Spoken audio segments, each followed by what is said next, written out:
정부에서 되게 강력하게 이제 규제 정책을 내놓고 있는데 오히려 집값이 잡히는 게 아니라 더 올라가고 있는 상황입니다. 네. 그럼 부동산 시장에서 이렇게 계속해서 안정화되지 않고 이렇게 오르고 있는 거는 왜 그런 걸까요? 결국은 이게 근본이 공급이에요. 서울 같은 경우에 큰 도시는 물량이 흘려 넘칠 정도로 공급해야 돼요.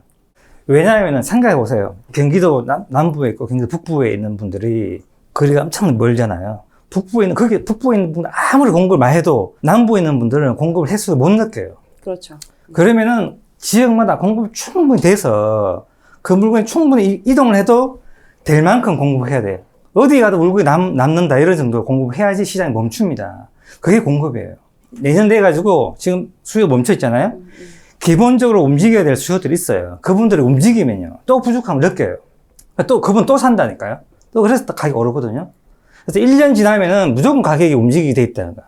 그래서 이 시장을 멈추게 하려면은 스톱을 시키면 돼요. 못 움직이게. 공상주의 같이. 그러면은 가격이 멈춥니다. 그렇게 하지 않고는 절대 멈출 수가 없어요. 이 시장은요. 움직이기 때문에 그렇습니다. 근데 우리가 이런 거 있잖아요. 우리 물건은 창고에 재놓으면 되잖아요. 그죠? 근데 부동산은 사람이 움직여야 돼요. 그래서 사람이 움직이지 않게 하면 되는데, 움직이지 않게 할 수가 없죠. 다 움직이거든요. 결국 움직이면서 시장이 가격이 움직인다 되어 있습니다. 그래서 움직이다 보면은 부족한 스스로 우리가 이야기하지 않아도 느껴요. 그러면서 선택을 한다고요. 어떤 주거 행태든지. 그러면 시장이 움직이게 돼 있다고. 상승이나 전세나 월세나. 지금 대출 규제하니까 바로 지금 월세가 움직이죠. 예, 월세가 움직입니다. 그래서 두 개가 부족한 증거예요, 그게. 공급이 해결되지 않는 이상은 아무리 강력한 규제를 낸다고 해도 네. 이게 잡히기는 어렵다라고. 네, 대구에서 지금 잘 보고 계시잖아요. 대구 시장을 그렇죠. 통해서 네, 이제 잘 공부할 수 있을 네. 것 같아요. 대구 가장 선행 시장입니다, 내가 볼 때는. 네. 왜냐면 그렇게 공급이 많은 데가 지금 대구밖에 없으니까. 네. 지금 2020년 서울 수도권 뭐 지방 할 것 없이 지금 전국이 지금 불장인 상황인데 내년 부동산 시장 어떻게 또 볼 수가 있을까요? 대출 규제를 해서 지금 수요를 위축시켰는데 사실 수요를 위축시켜가지고는 시장을 잡지를 못해요. 수요는 해소가 돼야 돼요. 수요를 위축시키면 뒤에 또다시 나오거든요. 언젠가는. 그래서 사실은 22년의 문제가 아니고 제가 볼 때 23년이 더 문제예요. 위축된 수요가 23년 돼서 나올 확률이 굉장히 높거든요. 그전에는 그 임대차 2법이 있었죠. 네. 네. 우리가 물건을 우리가 그 2년에 4년을 했잖아요, 기간을. 전세 기간을? 예, 물건을 얻게 만들었어요. 지금은 수요를 얻게 만드는 거예요, 반대로. 그 시장에 물건이 많은 것처럼 보이는데 실질적으로는 물건 거의 같고요. 수요가 위축됐기 때문에 물건이 많은 것처럼 보이는 겁니다. 사는 사람이 없어진 거죠. 예. 근데 이 수요가 자기 자본이 만들어지면 다시 나오게 돼 있어요.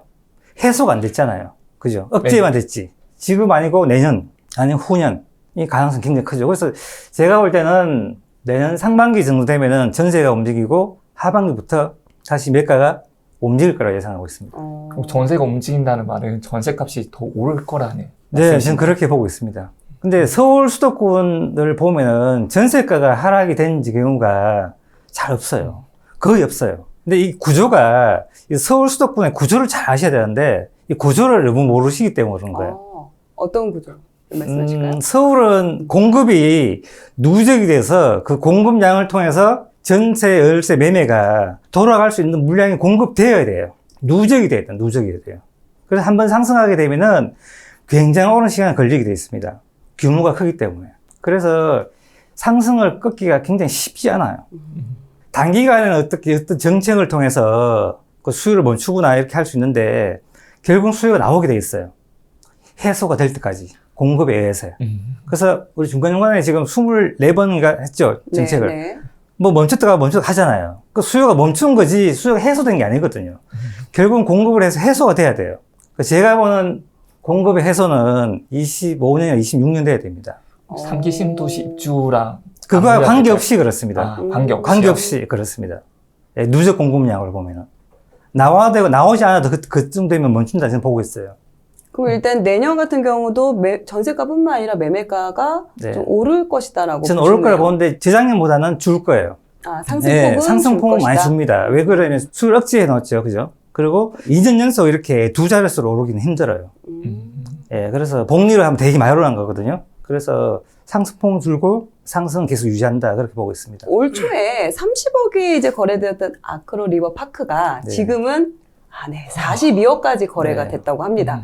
1년도 안 내서 정말 12억이 지금 폭등을 한 건데 내년에 서울 집값은 근데 어떻게 서울 될까요? 집값도 좀 비슷한 그 관점에서 보는데 서울 자체를 보게 되면은 강남을 예로 한 들어볼게요. 네.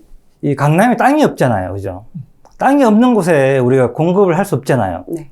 근데 어떤 시기에는 가격이 멈추죠. 공급하지 않았는데도. 왜 멈췄을까요? 투자자가 충분히 들어갔기 때문에 그래요. 그 투자자가 공급을 역할을 하는 거예요. 그래서 강남 같은 경우에는 투자자가 많이 들어가야 돼요. 시장이 끝납니다. 그 투자자가 매물 내놓으면서 다음 수요를 받아주는 거예요. 구조상. 그래서 강남 같은 경우는 자가보율이 전국에 제일 낮습니다. 38.6%밖에 안 돼요. 이 구조가 전 세계 가장 핵심 도시는 똑같이 돼 있어요. 뉴욕은 자가보율이 25%밖에 안 됩니다. 오, 정말 낮네요. 네. 런던은 40%. 왜? 그렇게 돼야지 시장이 돌아가기 때문에 그런 거예요. 투자자가 있어야지 투자자에 대해서 나오는 물건이 공급되잖아요. 네. 그렇게 안 되면 안 돼요. 그 여기를 실수요자가 만약에 70% 있다 그러면 어떻게 될까요? 난리가 납니다. 임대 수요가. 월세하고 전세가 어마어마하게 비싸져요. 반대가 돼 있기 때문에 강남이 돌아가는 거예요. 그게 시장의 구조예요. 이 구조가 조금 크게 하면 서울이에요. 서울에는 공급이 충분된 상태에서 투자자 들어가서 투자자에 의해서 매물이 나와줘야지 시장이 끝나요. 그래서 누적 공급이에요. 1년 되는 거 아니에요. 절대. 제가 보는 그건 한 12년 정도. 10에서 12년 정도. 상승. 그렇게 길게 네, 저는 그렇게 보고 있어요. 우와. 계속해서 서울 집값은 당분간이 아니라 쭉 네. 갈 것이다. 네, 그래서 오를 것이다. 제가 보는 가격은 원래 제가 45억을 예측했는데 42억까지 갔더라고요. 아크로 리버 파크를 45억까지 예상을 했었죠. 예상했었어요. 근데 42억까지 갔고요. 제가 보는 가격은 48억까지 보고 있습니다. 이게 시간이 언제 걸리든 거기까지는 오를 수가 있다는 말씀이시죠? 네, 오를 수 있다 보고 있어요.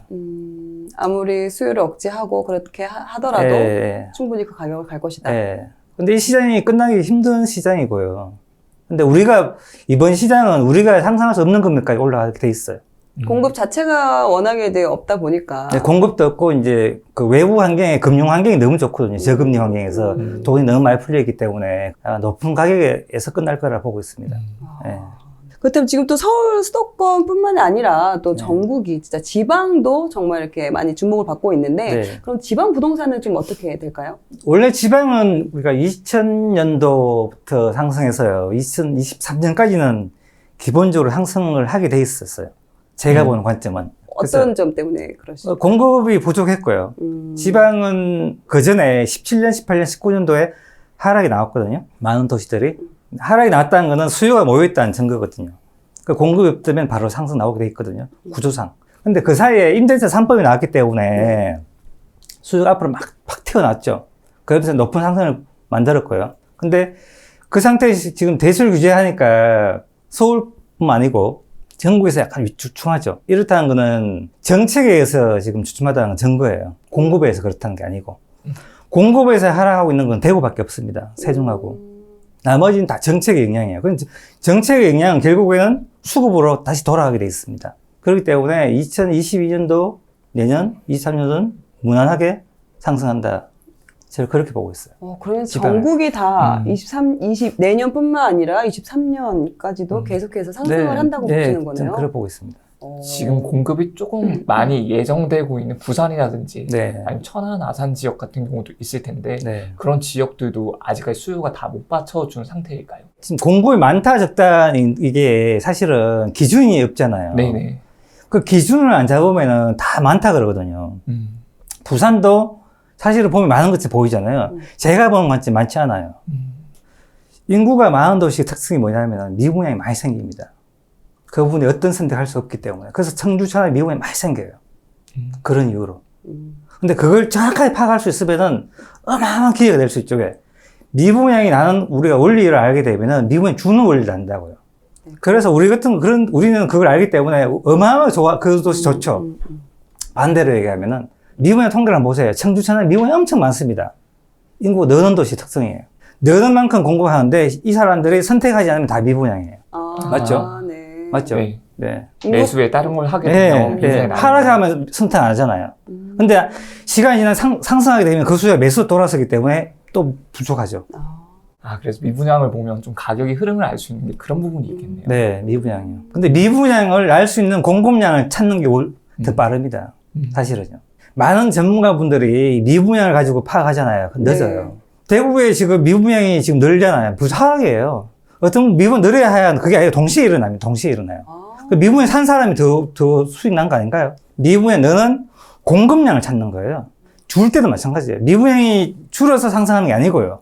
상승하기 때문에 미분양 줄은 거예요. 막상 또 떨어질 거라고 하면 또 무주택자인 분들은 또 사기가 또 이렇게 주저하게 네. 되는 상황이 되거든요. 만약에 지금 그럼 내 집 마련을 좀 고민 중인 분들 지금이 참 수도권 애매한 시기긴 왜냐면 또 해요. 오른다고 하시니까 맞아요. 또 지금이라도 사야 저는 되는 것 같기도 하고. 사라고 말씀드리고 싶어요. 지금부터. 어. 제가 서울에 2015년부터 매년 한두 번 올라오거든요. 올라와서 강의를 했었어요. 근데 그때마다 한 얘기 있어. 강의 끝나면 질문을 제가 30분 받는데 언제 사야 되냐 맨날 가장 궁금하죠. 네, 언제 사냐고 사도 되냐? 지금 사도 되냐? 맨날 사도 되냐? 질문하셨는데 언제 사냐? 제가 그런 얘기에 강의 끝나자마자 돌아가는 길에 사시라고 아. 맨날 그랬었어요. 15년, 16년, 17년, 18년, 19년, 20년 매년마다. 산 사람들은 21년 지금 왔잖아요. 지금도 저는 사라고 말씀드렸습니다. 그 요거는 약간 다를 수 있나요? 수도권 쪽하고 아니면 지방 쪽하고? 지방 좀 다를 수 있죠. 수도권은 사실은 이게 긴 상승과 긴 하락이 나오기 때문에 사실은 참 안타까운 현실이래요. 이 구조를 모르면은 다음 상승기에 어마어마하게 오래 있어야 됩니다. 기다리고 있어야 돼요. 제가 본 사이클은 17년에서 18년 사이클이에요. 상승과 하락이. 17년, 18년. 네. 보통 10년 주기를 많이 하락까지 이야기하잖아요. 포함해서. 그러면 내가 만약에 35세 집을 안 사게 되면은 50이 돼도 기회를 다시 또 잡기가 네, 어렵다. 힘들다. 지금은 제가 볼 때는 분양가가 지금 높지 않습니다. 분양가 상승 때문에. 그래서 분양을 한번 참여해 보시는 게 제일 좋고요. 물론 당첨이 힘들겠지만 첫 번째.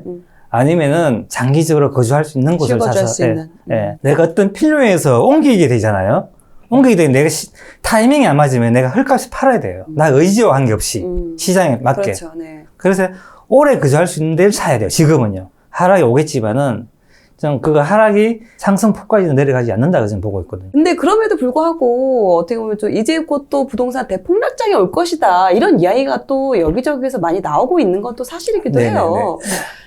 이런 또 언제까지 올 수 있는 것도 아니고 부동산 하락장을 좀 미리 알 수 있는 그런 좀 시그널이 있을까요? 공급량을 찾는 게 제일 좋다고 생각하고요. 공급이 다 됐다는 건 미분양에서 찾을 수가 있죠.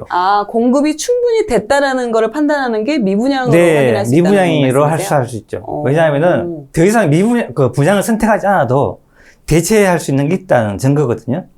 예, 그러면은 굳이 이제 분양을 선택하지 않기 때문에 경쟁률 떨어지고 미분양 나기 시작합니다. 그런데 서울 수도권 같은 건 워낙 지역적인 편차가 크기 때문에 지역적인 현상이 일어날 수 있거든요. 그래서 지역적으로 계속해서 미분양이 쌓여야 돼요.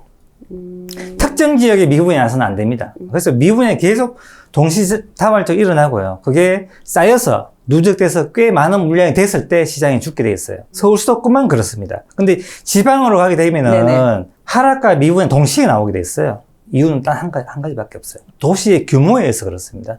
일단 그럼 수도권 같은 경우는 미분양이 한 군데서만 나오는 게 아니라 정말 여기 꽤 많은 지역에서 좀 동시다발적으로 네네, 나서 그게 맞습니다. 누적이 돼야지 네, 맞습니다. 그때가 이제 하락장에 올 수 있는 네네. 그런 시그널이고 지방 같은 경우는 매매가도 하락하면서 미분양이 늘어나는. 동시에 일어나기 때문에 공급량을 찾아야 되죠. 예, 미분양이 났을 때 하면 벌써 늦었어요. 그러면 지방 같은 경우는 공급량을 더 먼저 체크를 해야 되는 네, 공급량이 제일 빠릅니다. 또 한 게 뭐냐면은 지금 앞으로 월세가 어마어마하게 오를 겁니다. 제가 예상하거든요. 예. 우리가 상상할 수 없는 정도로 월세가 올라갈 거라고 저는 보고 있어요. 시장의 구조상. 원래는 서울 같은 경우에는 이렇습니다. 매매가가 상승하고요. 그 투자자가 많이 들어온 상태에서 전세가 많이 공급되어 있는 상태에서 우리 실수요자분들이 너무 비싸게 되면은 월세 대신 전세를 선택할 수 있었어요. 근데 전세 공급이 원활하지 않으면은 월세로 밀려나게 됐어요. 그렇죠. 네. 그러니까 지금은 공급이 원활하지 않은 상태에서 지금 규제가 자꾸 들어오거든요. 그래서 전세 공급이 원활하지 않은 상태에서 규제가 들어왔다고요. 그러면 월세가 상승할 수밖에 없는 구조로 하게 돼 있어요. 월세를 밀려나게 되면 영원히 내가 월세에서 머무를 수밖에 없는 구조거든요. 자산 축적이 안 되기 때문에. 저는 내년보다 22년보다 23년, 24년이 더 위험하다 보고 있는 사람이기 때문에 네. 예, 내년에 만약에 규제가 너무 심해가지고 하락이 나온다면은 매수하는 것도 나쁘지 않다 봅니다. 어차피 네. 공급은 지금 계속 풀리지 않는 상태이니까. 네. 그리고 우리가 역사적으로 인위적으로 수요가 위축되는 게 몇 번 있었어요. 우리 IMF나 금융위기 수요가 확 위축됐다가 그 뒤에 다 올랐죠. 지금은 이제 대출 규제가 그 정도 큰 위기나 규제는 아니지만은 그래도 수요가 위축됐잖아요. 그게 이제 후반에 그 뒤로 갈수 나오기 때문에 그런 수요들이 다시 매수에 참여한다면은 상승률이 한 번 더 나올 수 있거든요. 그래서 내년에 잠깐 이제 뭐 주춤한다고 내 집 마련을 포기하지 마시고 그래서 지금이라도 좀 늦었지만은 좀 구매를 하시면 좋겠고 매수하는 게 맞다 저는 그렇게 생각하고 있습니다. 그 만약 수도권 같은 경우 이제 내 집 마련을 이제 해야 한다고 이제 추천을 해주셨는데 그러면은 이 또 이제 대출을 이제 안 받고 집을 살 수가 없다 보니 그럼 그 대출을 또 어느 정도가 좀 적정한 범위인지 대출을 해줄 수 있는 만큼. 왜냐하면 이런 시기가 오기 힘들어요. 역사상 최저금리잖아요. 지금 저금리 상태이기 때문에 모든 이제 자산들이 상승하는 구간이기 때문에 돈을 빌리지 않으면 오히려 손해거든요, 사실은요. 그래서 연끌을 해서 투자하는 게 맞다고 저는 판단했었어요. 지금 대출 규제가 잘 돼서 잘 안 될 거예요. 근데 자기가 대출이 되는 한까지 저는 빌려서 조금 하라고 좀 권하고 싶어요. 금리가 계속 오르는데도 괜찮을까요? 금리 올라가는 것보다는 저는 매매가 상승이 지금은 조금 더 크다 보고 있어요. 예. 그래서 저는 대출 하라고 말씀드리고 싶어요. 예. 그러면 이렇게 대출을 연끌을 해서 샀다가 25년, 26년 이렇게 떨어지면 네. 장기로 가면 돼요. 네, 장기로 가게 되면 어차피 자산은 상승하기 때문에 더 나은 선택이라 저는 보고 있습니다. 물론 개인적으로. 그때 뭐 사랑은 하지만 그래도 결과적으로 장기로 보면 우상향하니까 네, 네. 그래도 그거 좀 버티면 괜찮다라고 제가 이해하면 될까요? 네. 이렇게 말씀하신 것처럼 그 하락폭이 오른 것만큼은 그래도 확 떨어지진 않으니까. 네, 일단 오히려 보시는 것 같아요. 저는 네, 좀 그렇게 보는 편이에요. 네. 보면은 임대 시장이 더 불안정하다 보니까 보면 네. 내년이 그 임대차 입법 네. 딱 2년 되는 날이에요. 네, 내년 8월이잖아요. 7월, 네, 8월 맞아요. 정도가. 그러니까 예, 그럼 한 번 더 뛰어오를 수 있는 여건이 돼 있죠. 예. 오히려 전세값이 오를 수가 있다 보니까 임차인분들을 좀 보호하기 위해서 만든 법인데 네. 오히려 훨씬 임대료가 더 올라갈 수 있는 그런 환경이죠. 참 안타까운 게 시장에서는 놔두면요. 원래 시장은 자정 기능이 있거든요. 원래가 우리가 재고 주택가 성숙한 시장들을 보게 되면은 월세화가 돼 있어요. 일본 같이.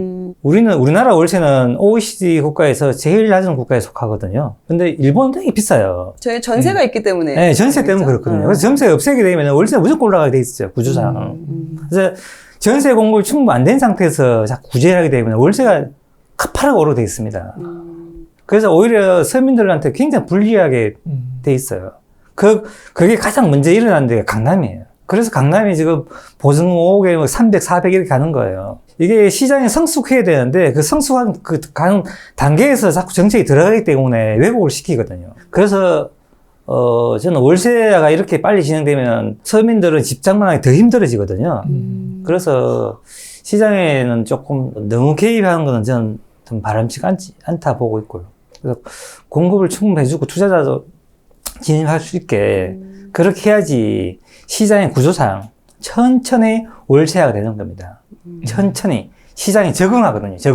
대출 규제하고 금리가 오르고 있긴 하지만 네. 그래도 그에 비해서 공급이 여전히 부족하고 그리고 또 임대 시장은 계속 불안정해서 더 임대 시장도 오를 테니까 네. 지금이라도 매수를 하는 게 오히려 무주택자분들한테는 네, 도움이 저는 될 그렇게 것이다라고 보고 있습니다. 말씀을 네. 하시는 것 같네요. 요즘 같은 경우 전국의 아파트 가격이 이제 오르다 보니까 오히려 이제 그 관심 갖는 주택의 유형이 되게 넓어졌어요. 빌라, 오피스텔까지 아무래도 다양하게 이제 좀 매수를 하시는 분들이 계시는데 이럴 때 이런 시기에 좀 조심해야 할 분은 없나요? 과거에는 빌라 같은 경우는 거의 오르지 않았잖아요. 네, 지방도 맞아요. 마찬가지, 서울도 네. 마찬가지였잖아요. 황금성 안 좋다. 예, 예. 그래서 그게 지금 워낙 공급이 없다 보니까 이게 좀 밀려 내려가야 되는데 지금 상황은 보게 되면은 그 정도까지는 아니거든요, 사실은요. 그 임대차 3법 나와서 근데 수요들이 물건이 없다 보니까 수요들이 밑으로 일시적으로 나가는 거죠. 임대 물건도 없으니까. 네, 나가는 겁니다. 그래서 저는 조금 조심해야 된다 보고 있어요, 사실은요. 공급이 되게 되면은 가장 먼저 멈추는 곳이 그 오피스텔하고 빌라거든요. 한 3, 4년 뒤면 공급이 거의 다 차기 때문에. 그래서 지금, 들어가는 거는 조금 그렇고요. 빌라나 오피스텔로 내 집 마련하는 거는 조금 저는 비추라고 보고 있습니다. 네. 재개발을 내리고 좀 몸테크를 하시는 분들. 그런 거는 네. 괜찮죠. 그런 거. 그런 거는 어차피 뭐 개발에 관련돼서 이제 개발 호재가 있는 호재가 데는. 있는 곳은 장기적으로 안목에서 가는 거니까 괜찮은데 단지 빌라를 대체해서 아파트를 대체해서 들어갔다는 거는 사실 공급만 들어가게 되면 바로 멈추는 게 빌라입니다. 우리가 네. 가기 싫어도 이게 돈이 부족하고 워낙에 이제 아파트가 오르다 보니까 네. 어쩔 수 없는 이제 선택지로 맞죠. 맞습니다. 차선으로 네. 이제 가게 네. 되는 부분인데 그럼 그런 경우는 좀 임대로 오히려 좀 사는 게 나을까요? 장기로 임대해 놓는 것도 방법이 있죠. 그리고 나중에 그게 이제 개발된다면 또 뭐 상승 효과도 있고 이러니까 단기적으로는 저는 상품에서는 계속 밀린다 보고 있습니다. 저는 조금 비추 합니다. 왜냐하면 아파트도 지금 공급도 되고 못 빠져나오잖아요. 그죠? 빌리는 더 합니다. 아무도 없어요. 지금 투자자에 의해서 많이 움직였던 시장이기 때문에 사실은 약간 왜곡이 돼 있다 그렇게 보고 있거든요. 근데 지금은 좀 아니다. 그 이미 가지고 있는 분들은 어떻게 해야 될까요? 팔아야 되면 좀 사람. 네, 이미 가지고 있는 가지고 분들도 있는 상당히 단기 있으실 텐데. 매매를 좀 했으면 좋겠다는 싶은 생각 들어요. 매도를 네, 저는 하는 게? 한 2년 정도 들고 계시다가. 왜 들고 있다가. 2년일까요? 그 전에 이제 공급 들어오니까. 누적되니까. 그 전에 이제 공급 미리 그때 공급 맞아서 팔면 안 팔리거든요. 그 전에 팔아야 되죠. 지금 아파트도 안 현재는 팔리는데. 어쨌든 좀 부족하니까. 아파트 네. 자체 공급이 부족하니까 네. 어느 정도 수요가 있으니까 괜찮지만 네. 아파트 공급이 이제 들어오기 시작하면은 네. 힘들어지니 2년 안에는 좀 네. 매도를 하는 게 네. 좋겠다. 공급이 다 와서 팔리면 안 팔리죠. 그렇죠. 그러니까 미리 좀 선택을 해야 된다고 네. 보고 있습니다. 집 마련하는 거는 오를 것 같은데 그럼 투자로서는 좀 어떨까요? 투자를 생각하시는 분들도 아직까지 유효한 걸로 알고 있는데 투자 수익률은 안 나오죠, 지금. 세금적인 부분. 네, 세금적인 부분에서. 그래서 세금이 클지, 수익률이 클지 지금 구분이 안 되거든요. 전세 가율로 보게 되면은 투자자도 들어가야 될 시장인데 지금 취득세를 넣어버리면은 투자 수익률이 안 나온 구간으로 들어가 있습니다. 그래서 투자 수요가 다 빠지는 이유가 거기에 있거든요. 실수요자들로 위주로 해서 돌아가는 시장이기 때문에 투자자분들은 조금 선택의 폭을 좀 좁히거나 지방으로 움직이는 게 낫지 않을까 그렇게 보고 있습니다. 서울 수도권보다는 제 개인적인 생각이에요. 지나 보니까 늘 후회하잖아요. 그때 샀어야 되는데 이런 하잖아요. 근데 그러네요. 젊은 건 샀어야 되는데 이렇게 하잖아요. 근데 지나 보면은 또 지나 보면 더 좋은 물건 또 나와요. 돈이 없지 물건 없는 거 아니거든요. 그래서 저는 공부를 조금 열심히 하면은 언제든지 기회는 있다고 보고 있어요. 그래서 조금 제가 최고 안타까운 이제 세대는 20대 분들이에요. 근데 이분들이 사실은 잘못이 없어요. 자본이 축적이 되지 않은 상태에서 시가가 올라버렸잖아요. 시장에 참여할 수도 없었잖아요. 그래서 이분들 제일 안타까운 현실인데, 근데 저는 우리 시장을 이렇게 장기적으로 보게 되면 우리 시장이 아직도 주택시장이 성숙해 있지 않습니다. 시간이 많이 남았거든요. 그래서 그 시장이 아직도 많이 있기 때문에 이 시장 자체가 자산시장이라는 게 균형이 된 시장이 아니거든요. 늘 불균형 시장이에요. 그래서 우리가 뭐 주식도 계속 자산을 움직이듯이 부동산도 계속 움직이게 돼 있다고요. 그 움직이는 원리를 정확하게 알면은 사실은 언제 와도 기회는 또 오거든요. 그 기회를 위해서 한쪽으로 내가 돈을 열심히 저축을 하고 한쪽으로 열심히 공부를 하고 그래서 기회가 오면 다시 투자하고 그러면은 지금 늦었지만은 충분히 다 회복할 수 있다. 그렇게 보고 있습니다. 대구 시장을 정말 20년이 넘게 그렇게 지켜보시면서 또 투자도 같이 진행을 네. 해오셨는데 현재 대구 부동산 시장 분위기 어떤가요? 지금 거의 뭐 분위기는 하락이라는 분위기죠, 지금은요. 근데 이 분위기가 사실은 KBCC나 감정원에는 뭐 올해 3월부터는 계속 상승했어요. 근데 실제 분위기는 거의 침체였어요, 사실은요. 지금은 이제 계속해서 앞으로 분위기는 더 나빠질 거라고 저는 보고 있고요. 거래가 거의 없다고 보시면 돼요. 제 물건도 지금 1년 동안 팔리고 있습니다. 1년 동안? 예. 그래도 작년에는 그래도 대구 좀 시장이 괜찮지 않았나요? 호가 안 내렸어, 그렇죠, 제 물건은. 비싸게 파시려나요? 지금 공실로 1년에 있어요. 공실로요? 예. 근데 그냥 가지고, 그런 분들 되게 많을 거예요, 사실은요. 되게 많습니다. 근데 안 팔려요. 근데 이제 팔리는 것들을 보게 되면은 호가가 많이 떨어진 물건들은 팔려요. 그래서 시장에서 그런 물건들만 거래되는 거죠. 그래서 실질적으로는 이제 플러스 나오지만은 뭐 우리 통계상을 보게 되면은 많이 이제 개별 아파트를 검색하다 보면 떨어져서 거래되는 것들 굉장히 많습니다. 이제 이번 달부터 그런 게 통계들이 많이 나오다 보니까 마이너스로 나오고 있는 거죠. 거의 금매 위주로만 이렇게 거래가 되고 있는 상황이네요. 네, 맞습니다. 실제 부동산에 전화를 해도 먼저 부동산 사장님께서 나 이 물건 얼마 정도 깎을 수 있다. 이런 식으로 말을 해주시더라고요. 그만큼 장이 안 좋을 때는 좀 그렇게 말씀을 해주시거든요. 그러면 이렇게 지금 집값이 떨어진 게 공급 때문에 네. 그런 건가요? 한 가지죠, 공급. 이유는 단 한 가지. 근데 왜 그렇게 공급을 많이 하게 됐을까요? 상승이 나오면 당연히 공급이 들어오잖아요. 분양회사에서. 물 들어올 때 네, 노졌죠. 분양이 잘 되니까, 이제 그 분양이 잘 된 분양 때문에 사실 하락이 오는 거예요.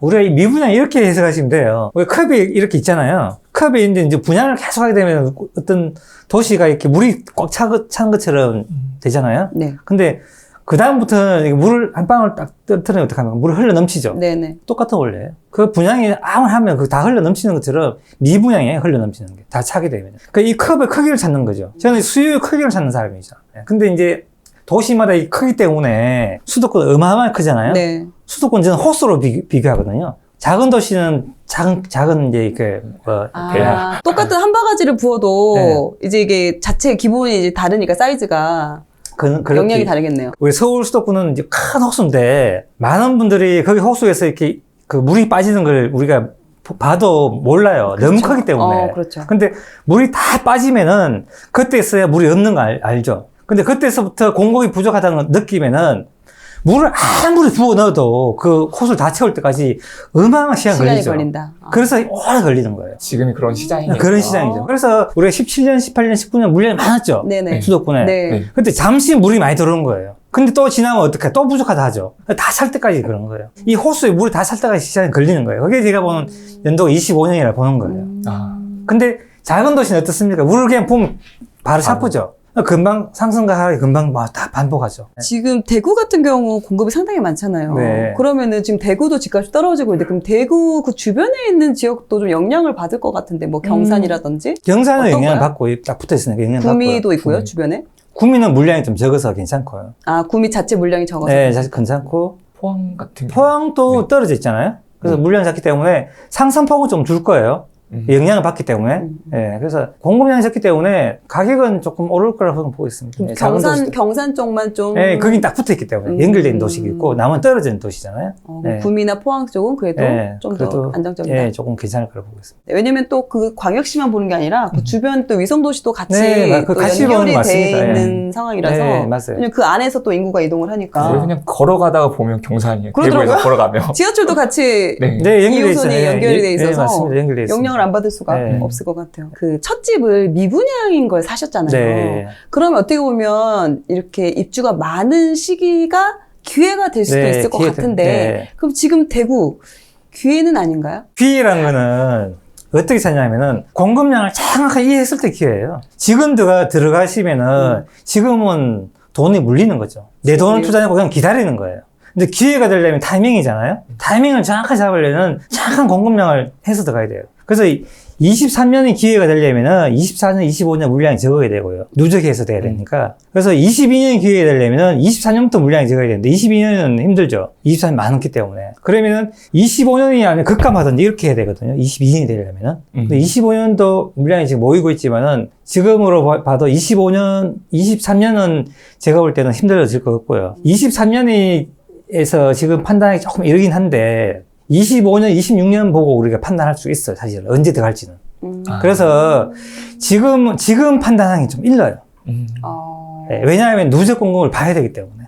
그래서 지금 예를 들어서 제가 지금 대구를 아주 네. 이렇게 유심히 지켜보고 있는데 네.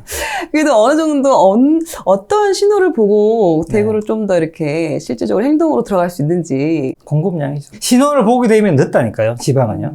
그 신호가 늦은 신호예요. 미분양 줄잖아요? 누군가 줄은 거 샀잖아요. 공급 보고 샀다니까요, 벌써요.